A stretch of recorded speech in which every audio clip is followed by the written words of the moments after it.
जय सिया राम। रामचरितमानस अयोध्या कांड और दोहा संख्या 268। हम लोग 268 दोहे के ऊपर की दो चौपाई के साथ पढ़ना आरंभ करेंगे। देव एक बिनती सुनि मोरी, उचित होई तस करब बहोरी। तिलक समाज साज सब आना, करिय सुफल प्रभु जो मनु माना। अपनी इच्छा भरत जी कह रहे हैं राम जी के सामने, पर उसमें जो एक बात है कि करिय सुफल प्रभु जो मनु माना। इसको आप तभी सफल करिए अगर आपका मन भी माने, यानी आपकी इच्छा हो इसमें, तभी आप सफल करिए।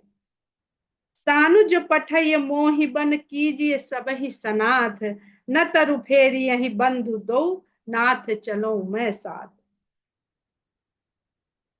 शत्रुघ्न के साथ मुझे वन भेज दीजिए और आप सबको सनाथ करिए, यानी आप और लोगों के साथ उनके स्वामी बन जाइए। और नतरु फेरी हैं, नहीं तो नतरु फेरी यही बंधु दो, नाथ चलो मैं साथ। और यदि आपका वन जाना निश्चय है कि भरत जी जानते हैं, वो कहेंगे भाई वनवास तो हमें दिया है, तो उन दोनों के जाने से वो कैसे वचन पूरा होगा। नहीं तो दोनों भाइयों को लौटा दीजिए, लक्ष्मण और शत्रुघ्न को, और नाथ चलो मैं साथ, और आपके साथ मैं चलूं। न तरु जाहि बन तीनियों भाई, बहुरी सिय सहित रघुराई। नहीं तो तीनों भाई बन चले जाते हैं और आप सीता के साथ लौट जाइए। अब यहां पर जो संसार है उसमें अगर शेष आ जाए, भाव आ जाए, यानी कर्म का फल आ जाए, भाव आ जाए, शत्रुओं का दमन करने की क्षमता आ जाए, लेकिन अगर राम और सीता का उसमें समावेश नहीं हुआ। ये तीन जन कौन है? इन तीन जन को अब हम तीन गुण भी समझ सकते हैं। सतरजतम, यहाँ कोई है नहीं सतरजतम, लेकिन तीन जनों की बात कह रहे हैं। तो अगर ये तीन गुणों को इस संसार रूपी वन में भेज दिया जाए, इस सृष्टि के वन में भेज दिया जाए, और राम सीता को वहां से हटा दिया जाए, निकाल दिया जाए, तो बचेगा क्या? निर्जीव निष्प्राण सृष्टि, अस्तित्व ही नहीं रहेगा। तो ऐसा कैसे संभव हो सकता है? तो कह रहे हैं कि नहीं तो तीनों भाई वन को चले जाएंगे और आप सीता के साथ लौट जाइए। जय विधि प्रभु प्रसन्न मन। देखिए, सनाथ तो तभी हो रहे हैं लोग जब हम और शत्रुघ्न चले जाएं और आप जुड़ जाएं, यानी बाकी कुछ अगर ना भी रहे और राम रहे तो सनाथ है सब। लेकिन सब कुछ रहे और राम और सीता ना रहे तो सब कुछ अस्तित्व में रह ही नहीं जाएगा। न तरु जाहि बन तीनियों भाई, बहुरी सिय सहित रघुराई। जय विधि प्रभु प्रसन्न मन होई, करुणा सागर कीजिए सोई। हे प्रभु, जिस प्रकार आपका मन प्रसन्न हो, हे करुणा के सागर, वही कीजिए। तो भक्त अपनी इच्छा तो भगवान को तरह तरह से बता रहा है, लेकिन ये बाद में जरूर लगा दे रहा है कि जिसमें आपका मन हो, जो आपको उचित लगे, जिसमें आपको प्रसन्नता हो। देव दीन सब मोहि अभारू, मोरे नीति न धर्म विचारू। आपने तो मेरे ऊपर सारा आभार सौंप दिया, यानी सबका भार, सबका भार उतारने का जो जिम्मेदारी है वो मुझे सौंप दी है। और न मुझे नीति का बोध है और न धर्म का विचार है। भावुक व्यक्ति को, वो अपनी भावनाओं में बहता है, कोमलता में बहता है। जो नीति और धर्म पे चलता है उसको बहुत कोमलता भावुकता से काम नहीं ले सकता, वो उसको कठोर होना पड़ता है। अगर कठोरता ना लेते राम तो पिता को तड़पता हुआ छोड़ के नहीं आ पाते। कहूं बचन सब स्वार्थ हेतु, रहता न आरत के चित चेतु। कहते हैं ये मैं सब जो कह रहा हूं ये अपने स्वार्थ के लिए कह रहा हूं, क्योंकि मैं तो दुख से घिरा हुआ हूं, और दुख से घिरे हुए व्यक्ति के चित्त में चेतना नहीं रह जाती। वो खोया खोया रहता है, भरमाया भरमाया रहता है, उसे समझ में नहीं आता है कि क्या ठीक है। अब ये तरह तरह की बात कौन कहता है? कंफ्यूज्ड माइंड में जो रहता है। अगर मनोविज्ञान से इसको समझे, और जब आजकल जो हम लोग हैं, चाहे अधिकारी हैं चाहे जो हैं, वो कैसे किसी के बयान को कैसे सच्चा झूठा मानते हैं अगर वो बदल नहीं रहा है? तो या तो वो झूठा है या वो कंफ्यूज्ड है। तो भरत जी झूठे तो नहीं है, पर एक कंफ्यूज स्टेटस ऑफ माइंड में है। क्यों? क्योंकि रहत न आरत के चित चित, उतरु दे सुनि स्वामी रजाई, सो सेवक लख लाज लजाई। स्वामी की रजा को सुन करके भी जो उत्तर दे, अरे पता तो चल गया भाई कि उनकी रजामंदी क्या है, उनकी रजा, उनकी इच्छा, उनकी आज्ञा क्या है। और उसको सुन के जान करके भी जो उत्तर दे, ऐसे सेवक को देख करके तो लज्जा भी लज्जा जाती है, लज्जा को भी लज्जा आ जाती है, शर्म को भी शर्म आ जाती है।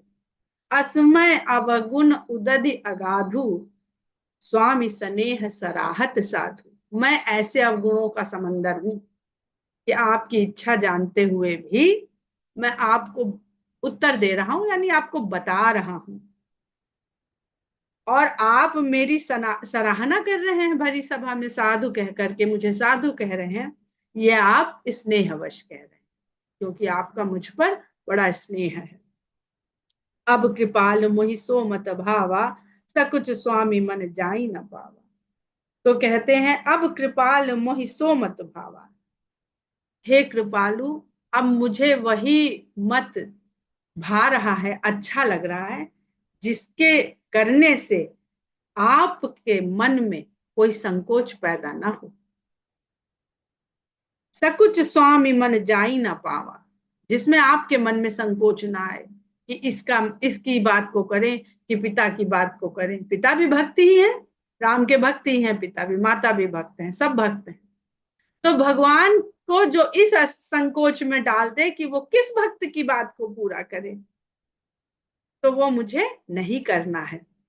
प्रभुपति शपथ कहूं सती भाऊ, जग मंगल हित एक पाऊ। आपके चरणों की शपथ खा करके मैं अपने मन का सच्चा भाव कहता हूं कि जग मंगल हित एक पाऊ, सारे संसार के मंगल हो जाए, सारे संसार का कल्याण हो, उसका सिर्फ एक ही उपाय है कि प्रभु प्रसन्न मन सकुच तचि, जो जही आय सुदेव, सो सिर धरि धरि करि सब मिटहि अनट आवरे। कि जो भगवान की जिसमें प्रसन्नता है, और प्रभु प्रसन्न मन सकुच तजी, संकोच को त्याग के जो जिसमें आपको प्रसन्नता है, वह आप जिस जिसको कहें, उस आपकी कही हुई आज्ञा को, दी हुई आज्ञा को सब शिरोधार्य करे। तभी इस जगत का जो औरेब, औरेब जानते, तिरछी जो हम लोग कटवाते हैं ना, कहते हैं इसको जरा औरेब काट देना, या औरेब हो गया है कपड़ा, तो तिरछा, तिरछी चाल सही नहीं होती, तिरछी दृष्टि सही नहीं होती, सीधी चाल, सीधा पंथ, सीधी बात, सीधे मार्ग पर चलना। तो क्या मिटे है अनट अवरेब, और अनट का मतलब अनृत, अनृत माने जो सत्य नहीं है, जो वास्तविकता नहीं है। तो जितनी उलझन दिखाई दे रही है कि ये टेढ़ा मेढ़ापन जो दिख रहा है, ये सब मिथ्या है। सत्य क्या है? जो आप करें वो सत्य है। आप जो करेंगे उसमें कोई ये बताए कि ये ठीक नहीं है, तो वो जो बता रहा है वो गलत दिशा में उसको ले जा रहा है। आपका तय किया हुआ, निश्चित किया हुआ जो पूरा विवरण है, जिस तरह से होना है, उसी में सबका कल्याण, जगत का कल्याण होना है। खाली अध्यक्ष कल्याण थोड़ी होना है। भगवान किसी एक एक सीमा क्षेत्र के नहीं है, कुछ सीमित लोगों के नहीं है। तो यही कितना व्यापक रूप भरत जी बता रहे हैं यहाँ पर। भरत बचन सुचि सुनि सुर हर से, साधु सराहि सुमन सुरवर से। भरत की बात सुन करके देवता लोग तो बड़े प्रसन्न हो गए कि हाँ, सबके कल्याण की बात भरत जी ने कर दी, तो सबका कल्याण होगा तो मेरा भी कल्याण होगा। एक श्लोक हम लोग पढ़ते हैं, सर्व मंगल नहीं क्या, सर्वे भवन्तु सुखिना सर्वे सन्तु निरामया। आप अपनी सुरक्षा, अपनी शांति, अपना कल्याण क्यों मांगते हैं?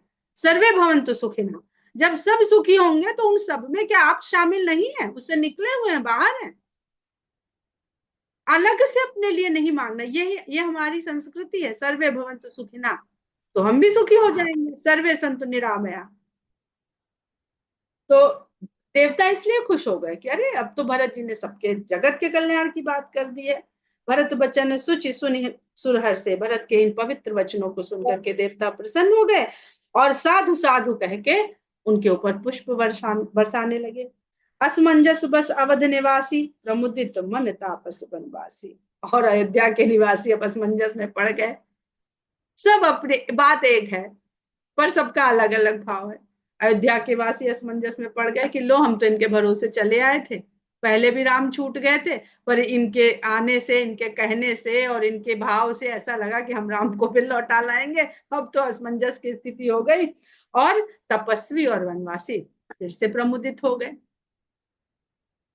चुप ही रहे रघुनाथ संकोची, प्रभु गति देखी सभा सब सोची। अब सभा में बैठे हुए भगवान अंतर्यामी भी और अंतर्यामी ना भी हो तो चेहरे के भाव तो सबको दिख जाते हैं कि कौन इस बात से प्रसन्न हुआ और कौन निराश हो गया, कौन उछलने लगा और कौन गिर गया एकदम भीतर से।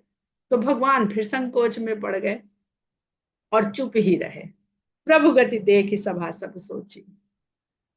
भगवान को संकोच में पड़ा हुआ देख करके सभा सोच में पड़ गई कि भरत जी कह रहे हैं कि जिस आपको संकोच ना हो, करना पड़े, मैं कोई ऐसा काम नहीं कहूंगा आपसे करने के लिए जिसमें आपके लिए संकोच की स्थिति हो जाए। ये कहते ही भगवान तीन तरफ से संकोच में पड़ गए। जनक दूत ते ही अवसर आए, मुनि वशिष्ठ सुनि बेगी बुलाए। उसी समय जनक जी के दूत वहां पर उपस्थित हुए, पहुंच गए। और वशिष्ठ मुनि ने जैसे ही जाना कि जनक जी के दूत आए हैं तो उन्होंने तुरंत शीघ्र उनको बुलवा लिया अपने पास। करि प्रणाम तिन्ह राम निहारे, बेसु देखि भय निपट दुखारे।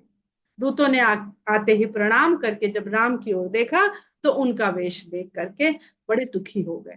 किस वेशभूषा में राम को देखा था? पहले सुकुमार राजकुमार बन के आए थे, फिर दूल्हा बन के सज के घोड़े पे सवार होके आए थे। बड़े दुखी हो गए। अपना नया नया दामाद जिसको जैसे देखा हो और जब इस रूप में देखे तो कैसा लगेगा। दूतन मुनि बर बूझी बाता, कहो विदेह भूप कुशलाता। दूत को देख करके मुनि श्रेष्ठ ने उनसे पूछा कि कहिए, विदेह राज की कुशलता बताइए, सब कुशल है? सुनि सकुचाई नाई महिमा था, बोले चर बर जोरे हाथा। उनकी ये बात सुन करके दूत संकोच में पड़ गए और धरती पर मस्तक नवा करके दोनों हाथ जोड़ के चर बर, चर का मतलब चलने वाले, इतना हम सब लोग जानते हैं, और बर माने श्रेष्ठ, तो चलने वाले यानी दूत। रामचरितमानस में, रामायण की कथा में, राम कथा में चर का बहुत बड़ा रोल है। और बार बार ये चर करने वाले लोग देखिए किस तरह से आते हैं। कभी जनकपुरी से चर आ रहे हैं, कभी जनकपुरी से अयोध्या जा रहे हैं। और सबसे बड़ा चर कौन है? सबसे बड़ा चर या दूत हनुमान जी। उनसे तेज चलने वाला कोई नहीं है। तभी जब वो रावण कहता है ना कि अंगद से कि पहले भी एक वानर आया था जो लंका जला गया था, तो अंगद जी कहते हैं अच्छा ये सच है कि उसने लंका जला दी थी? हमने सुना तो था पर हमने माना नहीं था कि भला एक वानर जो हमारे यहाँ का कोई बहुत बड़ा योद्धा नहीं है, वो तो खाली धावक है, बहुत तेज दौड़ता है। दौड़ा कितना तेज है, धावक कितना तेज है कि उसको भेज दिया गया था पता लगाने के लिए, उसने लंका जला दी। और सुग्रीव को भी, जो वानर जाति के लोग हैं रामायण में, इस प्रसंग में, वहां पर वो सब बड़े धावक हैं, सब दौड़ते हैं। सुग्रीव दौड़ते हैं, इतना दौड़ते हैं, बाली दौड़ते हैं। वो दौड़ के रावण को अपनी कांख में दबा के प्रदक्षिणा कर लेते हैं कितने समुद्रों की। और सुग्रीव ऐसा दौड़ते हैं कि भाग के अपनी जान बचा लेते हैं बाली से, यानी उनसे तेज दौड़ते हैं ना। तब न ऋषिमुख पे उनके पहले पहुंच जाते हैं जहाँ वो जाके खंड खंड हो जाएगा उनका शीश। तो बड़े दौड़ने वाले हैं इसमें। अब इसके भी सबके बहुत आध्यात्मिक अर्थ भी हैं। बोले चरबर जोरे हाथा, बूझब राउर सादर साई, कुशल हेतु सो भयो गुसाई। बूझब राउर सादर साई, आपका आदर सहित ये पूछना, कुशल हेतु सो भयो गुसाई। हे गोस्वामी, हे स्वामी, अब यही कुशलता का कारण हो गया है कि आपने कुशलता पूछ ली, तो अब कुशलता हो गई है, ना ही तो कौशल नाथ के साथ कुशल गई नाथ, नहीं तो दशरथ जी के साथ कुशलता भी चली गई है। मिथिला अवध विशेष ते जग सब भयो अनाथ, सारा संसार अनाथ हो गया है दशरथ जी के परलोक गमन से, लेकिन मिथिला और अयोध्या विशेष रूप से अनाथ हो गए। कौशल पति गति सुनि जन कौरा, भे सब लोक शोक बस बोरा बौरा। कौशलपति दशरथ जी की गति को सुन के जन कौरा, जनकपुरी के सारे लोग, जनक जी का परिवार, जनक जी के नगरवासी, तो कौशलपति की गति को सुन करके, अर्थात उनके स्वर्ग गमन को सुन करके सारा जनकौरा जो है, जनकपुर जो है, वो शोक के वशीभूत होकर के पगला सा गया है, बौरा सा गया है। जही देखे तही समय भी देहू, नाम सत्य अस लाग न। और जब दशरथ जी के परलोक गमन का समाचार सुन करके जनक जी की जो दशा हुई, विदेह राज को जिस तरह का शोक हुआ, उसको देख करके नगरवासियों को उनका नाम ही सत्य नहीं लगा। क्योंकि विदेह वो जिसको देह का कोई भान न रह जाए, जो देहाभिमान से मुक्त है, जो जानता है कि जो जीवन है, जो सत्य है, वो देह नहीं है। तो जब देह छूट गई तो वो क्यों शोक में पड़ गए, लेकिन उनके भी शोक को देख करके ऐसा लगा कि उनका ये विदेह नाम सही सत्य नहीं है। रानी कुचाली सुनत नर पालही, सूझ न कछु जस मन बिनु ब्याले। और जब रानी की चाल को सुना राजा जनक ने, तो उनको ऐसे कुछ भी नहीं सुझाई दिया, ऐसे तड़पने लगे जैसे मणि के बिना सर्प, अर्थात ज्ञान के बिना। मणि का प्रतीक यहाँ पर ऐसा ज्ञान है जो कभी बुझता नहीं है, और वो ज्ञान मिट गया तो व्यक्ति जो तड़पता है, अर्थात उसको ज्ञान नहीं है कि जीवन क्या है, मृत्यु क्या है, सत्य क्या है, शरीर देह क्या है, आत्मा क्या है, परमात्मा क्या है। भरत राज रघुबर बनवासु, भा मिथिले सही हृदय हरासु। भरत को राज्य और राम को वनवास, यह जान करके राजा जनक के हृदय में बहुत दुख हुआ है। नृप बूझे बुद्ध सचिव समाजू, कहो विचार उचित काजू। राजा ने अपने बुद्धिमान लोगों को, अपने मंत्रियों को और सारे समाज के साथ बुला करके, बैठ करके उनके साथ विचार किया है कि क्या करना चाहिए, क्या उचित होगा ऐसे समय में करने पर। मतलब राजा दशरथ का शोक प्रकट करने जाना चाहिए, कि राम के वनवास का दुख प्रकट करने जाना चाहिए, कि भरत के राजा होने का आनंद प्रकट करने जाना चाहिए। तो जीवन ऐसा ही। समुझी अवध असमंजस दो, चली कि रही न कह कछु को। सभी लोग असमंजस में पड़े हुए थे, और चला जाए कि रहा जाए ये किसी से कहते नहीं बन रहा था, कोई नहीं समझ पा रहा था। नृपहि धीर धरि हृदय विचारी, जितने सलाहकार बुला लेंगे उतना आपको कंफ्यूज करेंगे। धीरज धरिए, अपने आप बैठ करके विचार करिए। तो नृपहि धीर धरि हृदय विचारी, राजा ने धीरज धर के अपने हृदय में विचार किया, और पठय अवध चतुर चरचारी, और 4 चतुर दूत अयोध्या में भेज दिए। अब हमने पहले भी हम लोगों ने एक बात को नोटिस किया है कि राम कथा में 4 शब्द, जो संख्या है उसमें 4 संख्या का सबसे अधिक महत्व है। अब ये 4 दूत कौन है, ये क्या इंगित करना चाहते हैं, इसकी अभी खोज जारी है मेरे मन में, कि 4 क्या है, कुछ भी हो सकता है ये। और ये खोजने क्या गए हैं, जब हम लोग ये देखेंगे कि ये क्या खोज के आए हैं, तो शायद सबको थोड़ा बहुत उस दिशा में सोचने की दिशा मिले कि ये 4 चीज क्या है, और जो क्या भरत जी के भीतर देख के और जान के आते हैं। बूझ भरत सति भाव कुभाव, आए हो बेग न हो लगाओ लखाओ। और ये पहुंचते हैं अयोध्या, और भरत नहीं, जनक जी कहते हैं कि आप जाइए अयोध्या, और भरत के भाव को, वो सच्चा है कि झूठा है, अच्छा है कि बुरा है, यह जान करके आए हुए शीघ्र आइए, न हो लखाओ। और किसी को प्रकट नहीं होना चाहिए कि आप वहां गए और आपने क्या देखा और क्या रिपोर्ट ली, क्या बनाई, और आप यहाँ आ गए। गए अवध चर भरत गति बूझ देखी कर तूति, चले चित्रकूट भरत 4 चले तिरहु। तो वो चारों दूत अयोध्या को पहुंचते हैं, वहां भरत को देखते हैं, समझते हैं उनकी गति को, उनकी करतूति को, मतलब जो करनी है, जो कर्म है, जिस तरह से वो वहां पर क्रिया प्रतिक्रिया उनकी देख रहे हैं। वो सब देख करके, और जब भरत जी चित्रकूट की ओर प्रस्थान कर देते हैं तब वो चारों तिरहुत की तरफ, तराई क्षेत्र का राज्य है जनक जी का, इसलिए तिरहुत कहते हैं, तो तिरहुत की तरफ अर्थात जनक जी के राज्य की ओर प्रस्थान कर देते हैं। दूतन आई भरत कई करनी, जनक समात जथामति बरनी। दूतों ने आकर के भरत जी के सारे कृत्य को जनक जी के समाज में सबके सामने जथामति बरनी, अपनी बुद्धि के अनुसार उसका वर्णन किया। सुनि गुरु परिजन सचिव महीपति, भे सब सोच स्नेह विकल। ये सारा ब्यौरा वृतांत जब दूतों के द्वारा गुरु ने, परिवार वालों ने और सभा के लोगों ने, सभासदों ने, मंत्रियों ने, सचिवों ने और राजा ने सुना, तो सब सोच में स्नेह के कारण व्याकुल होकर सोच में पड़ गए। ऐसी कठिन परिस्थिति है कि सोच भी है, स्नेह भी है, व्याकुलता भी है। धर धीरज करी भरत बढ़ाई, फिर धीरज धर के भरत जी की बढ़ाई करते हैं। लिए सुभट साहनी बुलाई, उन्होंने अनेक कुशल योद्धा और सेना नायक बुलवाए जनक जी ने। घरपुर देश राखी रखवाले, घर नगर और देश की रक्षा को उनके हवाले करके हय गय रथ बहु जान सवार, फिर हाथी घोड़े और रथ बहुत सुसज्जित कराए गए।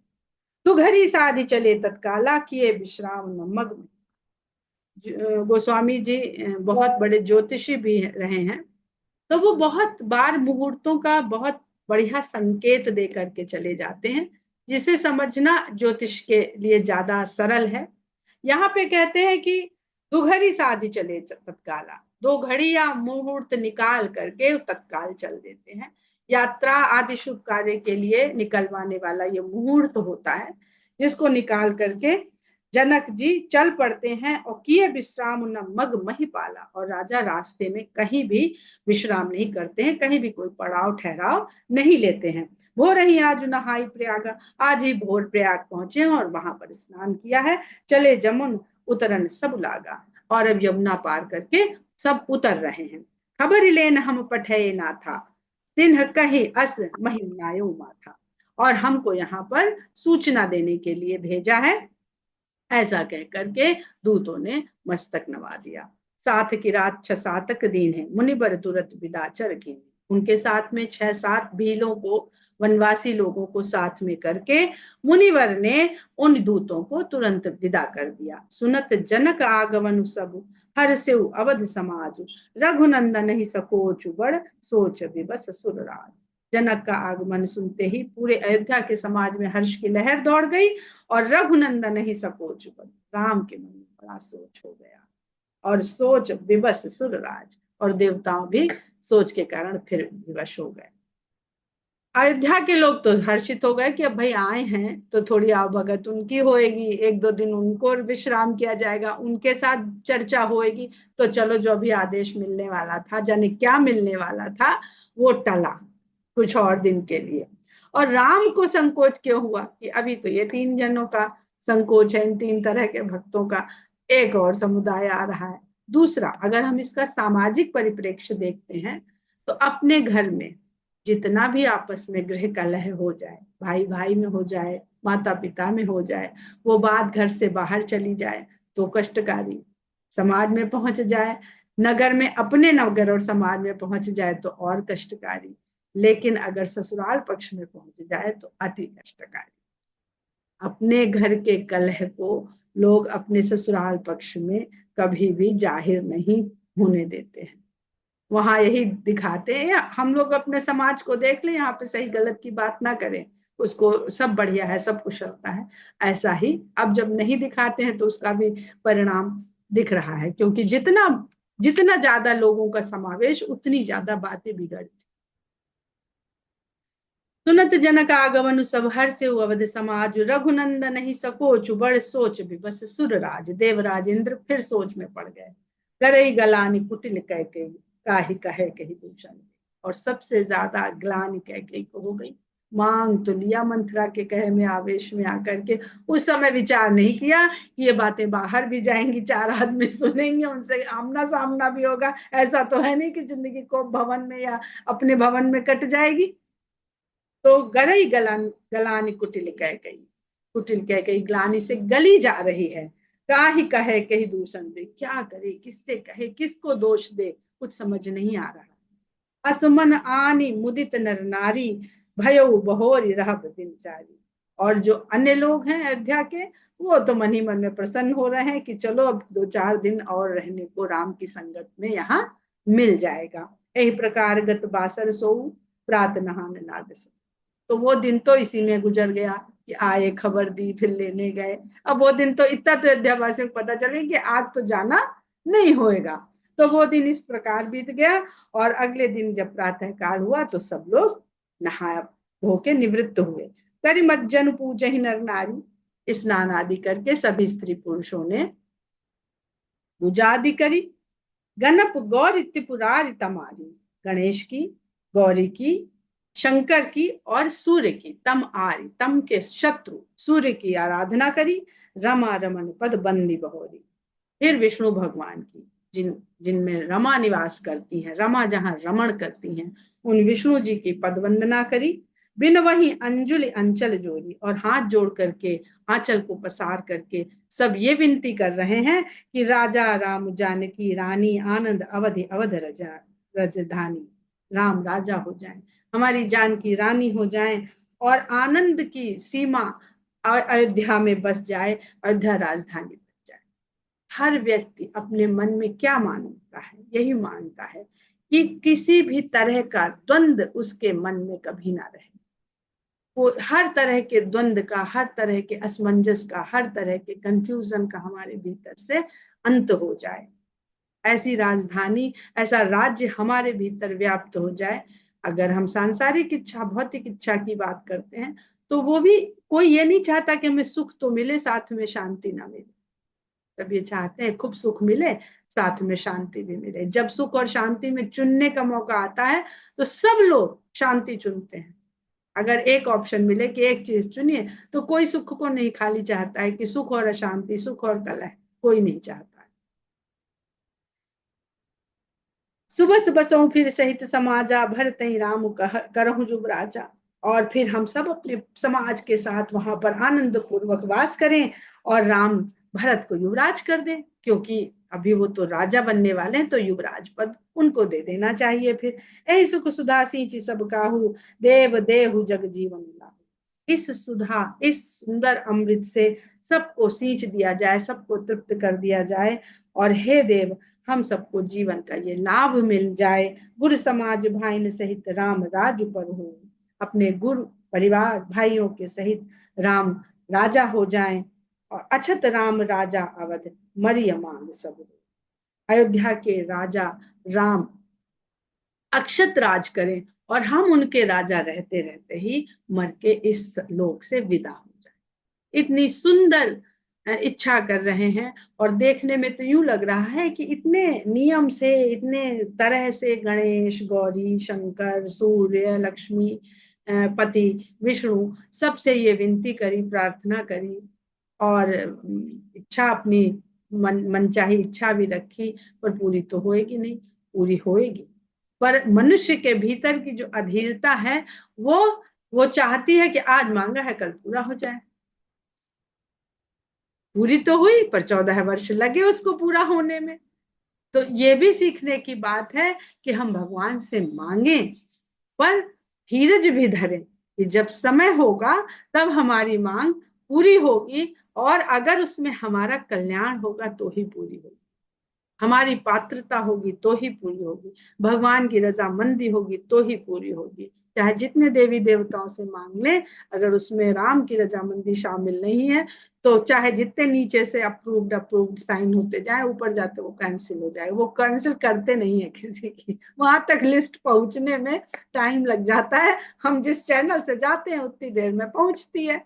जैसे द्रौपदी जी ने, जब उनका चीर हरण होने लगा, तो उन्होंने सबको पुकारा, भीष्म पितामह को, अपने पतियों को, फिर भीष्म को, फिर सभी सभा में जितने उनको लगे कि ये लोग उनकी रक्षा कर सकते हैं, दुशासन से, दुर्योधन से, सबको पुकारा। जब सबके आगे बेबस हो गई, तो कोई उनकी मदद को नहीं आ सका, तब उन्होंने कहा, हे द्वारिकाधीश, अब तुम्हारा ही आसरा है, दौड़ो और मुझे बचाओ, मेरी रक्षा करो।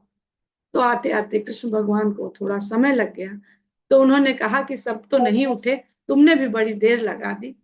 तो कहने लगे कि हम क्या करें, तो हम तो तुम्हारे हृदय में विराजमान थे, तुम हमें पुकार ही नहीं रही थी। तुम कभी किसी को पुकार रही थी, किसी को पुकार रही थी, तो हम भी देख रहे थे। और जब तुमने पुकारा तो द्वारिकाधीश पुकारा, तो हमको पहले यहाँ से द्वारिका जाना पड़ा, फिर वहां से दौड़ के तुमको बचाने आए, तो समय तो लगना ही था। अगर तुम कहती है मेरे मन मंदिर में बसे मुरारी मुझे बचाओ, तो मैं तुरंत प्रकट हो जाता। तो रास्ता हम ही लंबा चुनते हैं। हम पहले तीर्थ स्थान जाएंगे, वहां धागा बांध के घंटा चढ़ा के ये सब करके आएंगे। अरे हम यहीं बैठे मन में बसे हुए अपने भगवान से, अपने राम से, अपने कृष्ण से, अपने शंकर से, अपने भोले से, यहीं बैठे हुए क्यों नहीं कह सकते। तो यहीं पर आज हम लोग विराम लेते हैं। जय सिया राम।